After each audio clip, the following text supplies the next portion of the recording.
Assalamualaikum warahmatullahi wabarakatuh. Salam sejahtera, Om Swastiastu, Namo Buddhaya, salam kebajikan. Yang terhormat Menteri Keuangan, Ibu Sri Mulyani Indrawati, yang terhormat Menteri Pendayagunaan Aparatur Negara dan Reformasi Birokrasi Indonesia, Bapak Cahyokumolo, yang terhormat Menteri Dalam Negeri yang dalam hal ini diwakili oleh Sekjen Kementerian Dalam Negeri, Bapak Suhajar Dewantoro, mohon maaf, serta tentunya rekan-rekan media yang menyaksikan acara ini melalui kanal YouTube Kemenq RI dan YouTube Kemenpan RI, Kemenpan RB. Semoga semuanya sehat ya.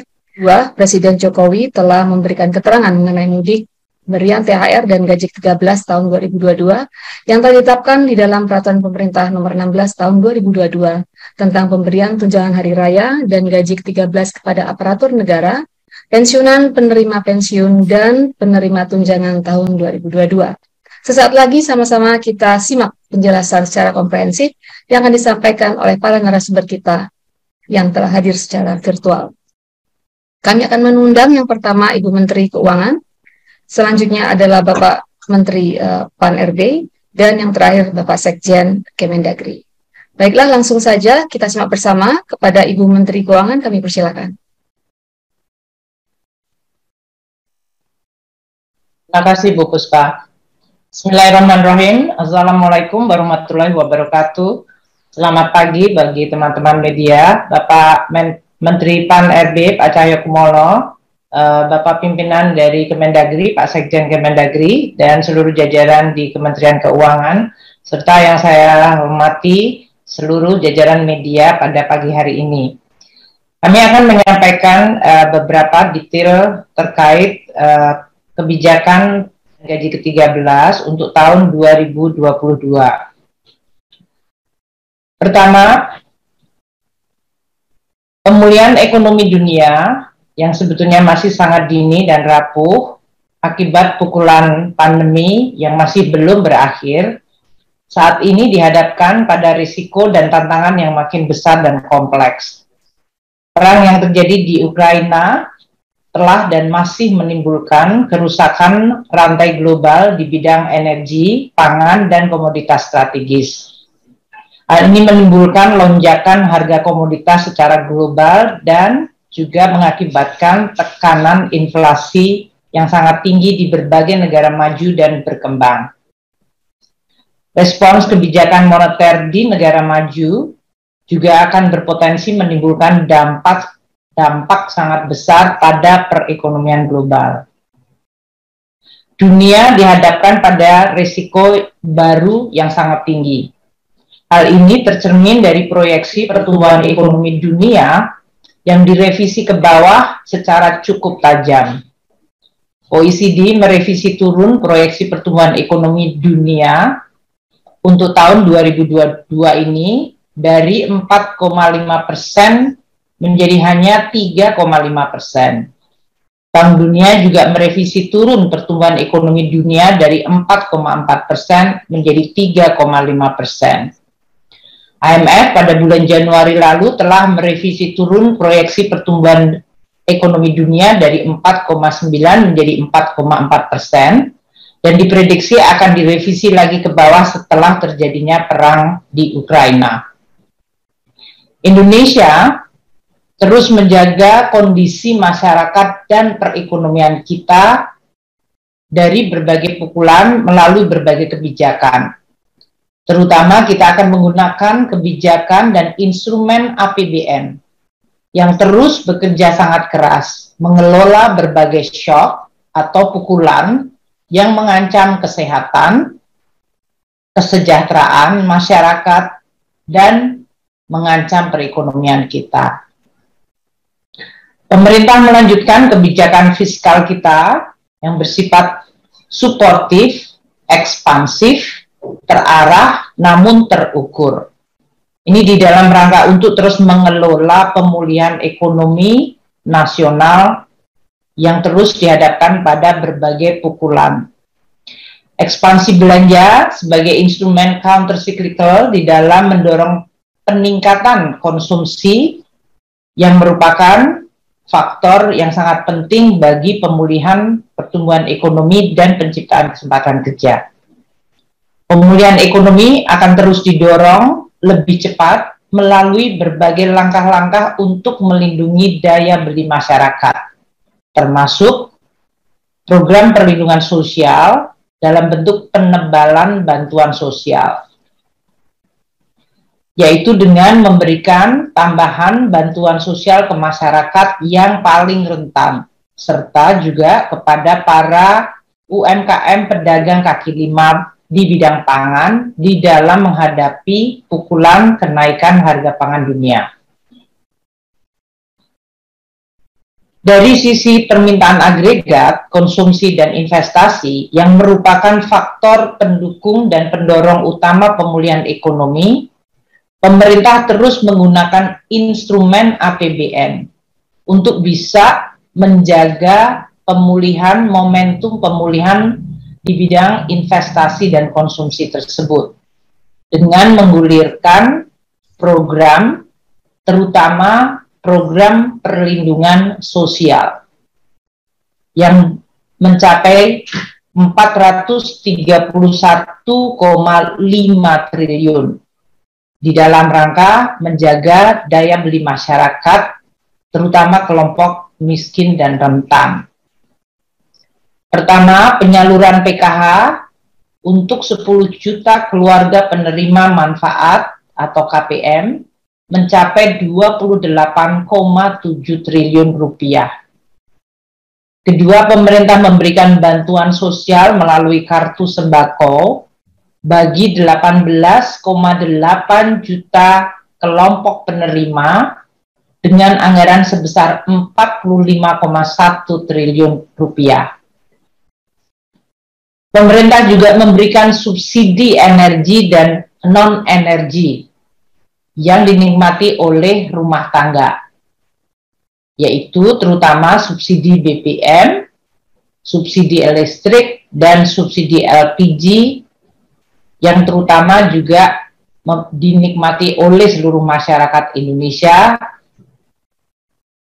yang mencapai anggaran 194,3 triliun rupiah. Pemerintah juga membantu masyarakat yang paling tidak mampu melalui bantuan iuran jaminan kesehatan nasional, yaitu untuk 96,8 juta peserta. Anggaran yang disediakan adalah sebesar 46,5 triliun rupiah. Dan pemerintah masih melakukan program kartu prakerja bagi mereka yang terdampak akibat pandemi dan masih belum pulih kepada 2,9 juta peserta dengan anggaran APBN sebesar 11 triliun rupiah. Berbagai program ini dilakukan pemerintah untuk bisa melindungi masyarakat terutama dari sisi tekanan akibat gejolak global dan juga akibat pandemi. Ini adalah merupakan shock absorber atau dalam hal ini bantalan sosial yang menggunakan APBN atau anggaran pendapatan belanja negara secara langsung atau kita sebut uang kita, uang APBN, uang masyarakat.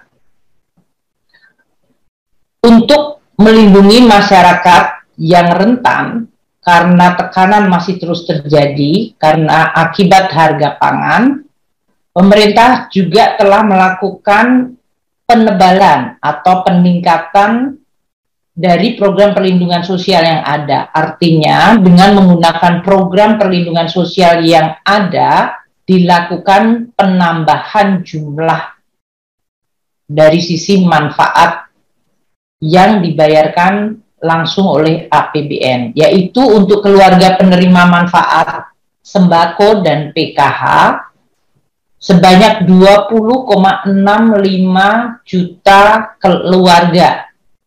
keluarga penerima manfaat. Di dalam menghadapi tekanan harga pangan saat ini, pemerintah menambahkan 100.000 untuk 3 bulan. Dan ini disalurkan mulai bulan April ini. Dengan demikian, dana bantuan sosial yang selama ini, yang tadi sudah saya sampaikan, akan dinaikkan lagi menjadi dengan 6,2 triliun rupiah.